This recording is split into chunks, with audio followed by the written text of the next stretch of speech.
Mr. Chair. I call the honourable member Brendan Burns. Thank you, Mr. Chair. Of course, Part 4 of this bill is dealing with financial reporting issues and setting standards for those under the new regime. And I think if I could think of a single case which to me underscored the importance of better financial reporting standards, it's the case of Hanover Finance. Hanover was a company which pretended to be a blue chip company.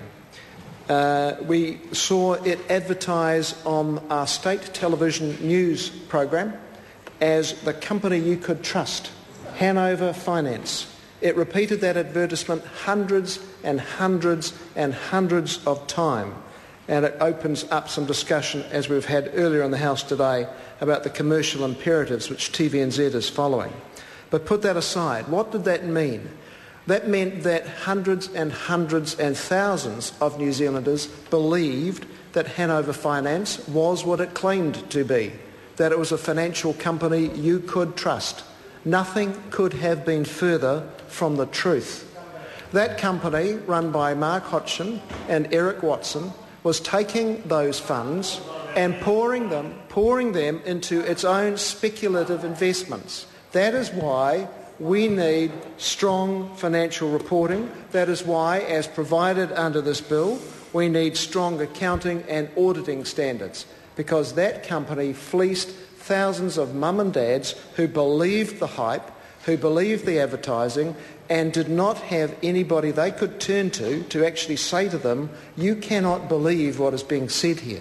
That is why we need strong audits, why we need strong financial reporting and standards which actually underpin the financial markets operations in this country. And that's just one of 20 plus examples of finance companies and others which in the last 3 years alone have gone 69. I'm thinking of the bigger ones, but 69, my learned colleague Stuart Nash informs me, but I'm thinking of some of the bigger ones, 20 plus, who've gone belly up and taken with them the life savings of thousands of New Zealanders, many of them not well off people, many of them putting in their life savings, their retirement savings, thinking they might get an extra couple of % and paying an awful price for that because they were never given the financial probity that they deserve to get. So here we see under Part 4 a change in response of who is responsible for the standards. Currently we see those divided effectively between NZICA, the New Zealand Institute of Chartered Accountants, and the Accounting Standards Review Board. So what this part of the bill is doing is establishing a new entity, the External Reporting Board, which commences operations in July of this year. It will have no more than 9 members. They'll be drawn from the financial professions and accounting professions and auditing professions. It'll have no fewer than 4 people.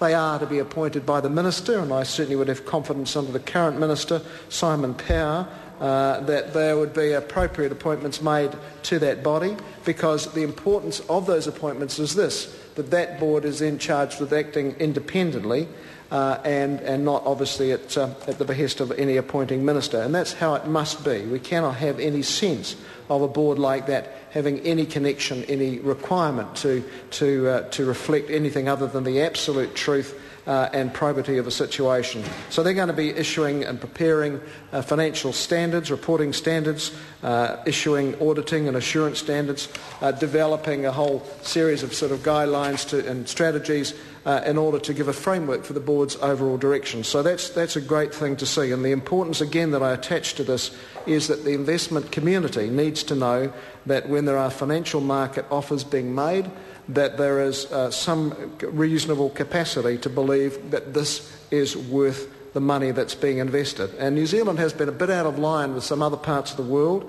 We've had a self-regulatory model. It hasn't worked. It's no longer acceptable, as I mentioned earlier. I've just spent a couple of days in the company of auditors and others involved in financial oversight. Australia has a tighter model now. We've got to be in line with that, in line with the European Union, and that's why we're seeing this bill come through. And obviously we're seeing under this part of the bill the establishment of that new board. It will be independent. It will have the responsibility for ensuring that there is a proper set of reporting standards, and that's a good part of legislation to see coming through. The question is that the Minister's amendments set out on SOP number 239 be agreed to. As many of that opinion will please say aye. Aye. Contrary, no. The ayes have it. The question now is that Part 4 is amended stand part. All those in favour please say aye. Aye. Contrary, no. The ayes have it. The question now is that the Minister's amendments set out on SOP number 239, Schedule 1 as amended, stand part. All those in favour please say aye. Aye. The contrary, no.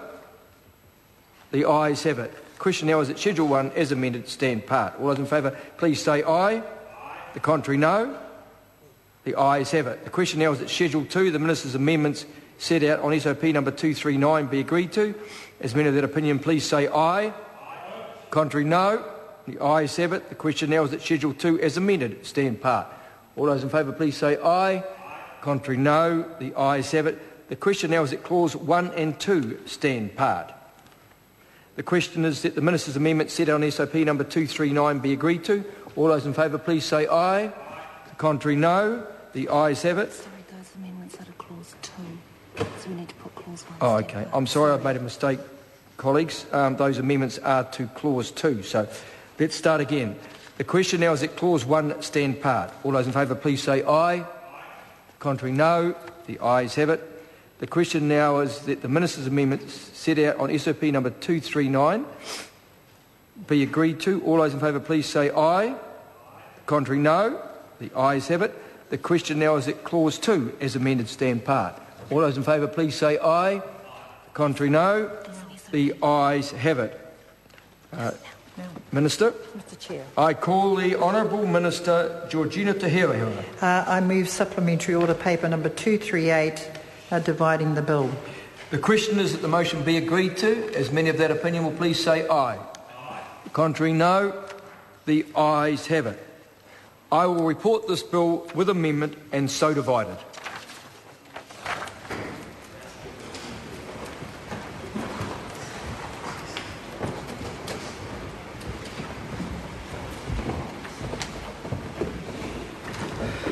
Members, the House is resumed. Mr Speaker, Mr Chairman. The committee has considered the Whanganui iwi, Whanganui Kaitoki prison and northern parts of Whanganui Forest on account settlement bill and reports it without amendment. The committee has also considered the Auditor Regulation and External Reporting Bill and reports it with amendment and divided into the following bills: Auditor Regulation Bill, Financial Reporting Bill. Mr Speaker, I move that the report be adopted. The question is that the report be adopted. Those of that opinion will say aye. Contrary, no.